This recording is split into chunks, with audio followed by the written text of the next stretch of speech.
National, with the U.S. and North Korea's follow-up talks on denuclearization showing little progress, South Korea is left with the tough task of keeping up the momentum of dialogue and persuading both sides to meet each other halfway, less than 6 weeks after the summit between the U.S. and North Korea in Singapore.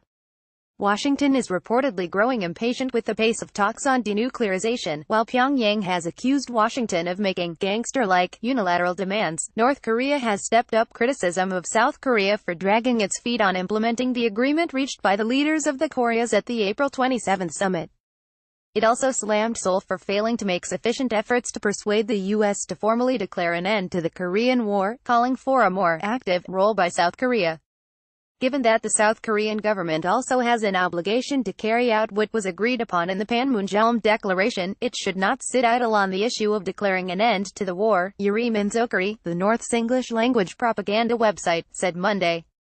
U.S. President Donald Trump, on the other hand, has privately fumed at aides even as he publicly tweets about how well negotiations with North Korea are going, and has been asking for daily updates on the status of negotiations, The Washington Post reported.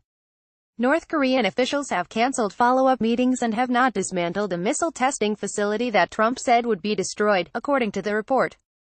The issue of declaring a formal end to the 1950-53 Korean War appears to be one of the major issues holding back talks between North Korea and the U.S.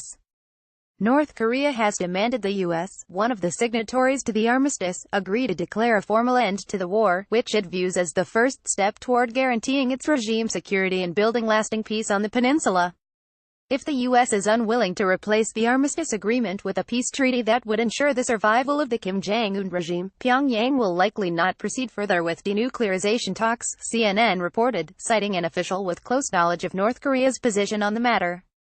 North Korea is also putting pressure on the U.S. to begin lifting sanctions, believing it has done so much by freezing nuclear and missile testing, destroying one of its nuclear sites, and facilitating the upcoming repatriation of U.S. service members. War remains, according to the report. Yonhap, the Trump administration appears to be reluctant to ease sanctions or declare an end to the war until the North takes concrete steps toward denuclearization amid a lack of progress on North Korea's dismantling of nuclear weapons programs and growing skepticism in the U.S. over the North's sincerity.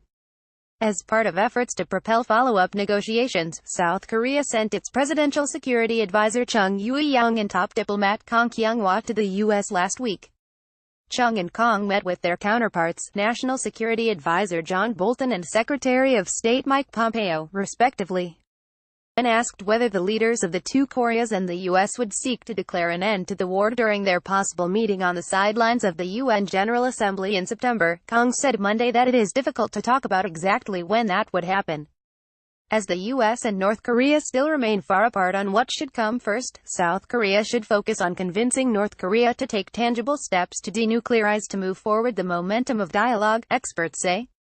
The vicious cycle of the past is repeating itself in that North Korea is making excuses not to take tangible steps to denuclearize and dragging out negotiations, said Shin Bomchul, a senior researcher at the Asan Institute for Policy Studies.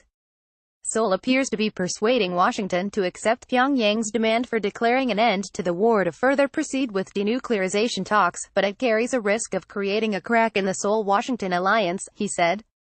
Rather than only focusing on persuading the U.S. to accept the North's demand, the South Korean government should also convince North Korea to take visible steps to denuclearize, such as declaring its nuclear arsenal. More realistically, South Korea could persuade both North Korea and the U.S. to take action simultaneously, the approach suggested by the North. As North Korea and the U.S. ask each other to take action first, what South Korea could do is lead them to take action simultaneously at their discretion, said Kim Yeon-wook, a professor at the Korea National Diplomatic Academy. I think that the U.S. could declare an end to the Korean War, and North Korea could declare its nuclear weapons program and facilities. I think it is the U.S. that would pull out of negotiations, not North Korea.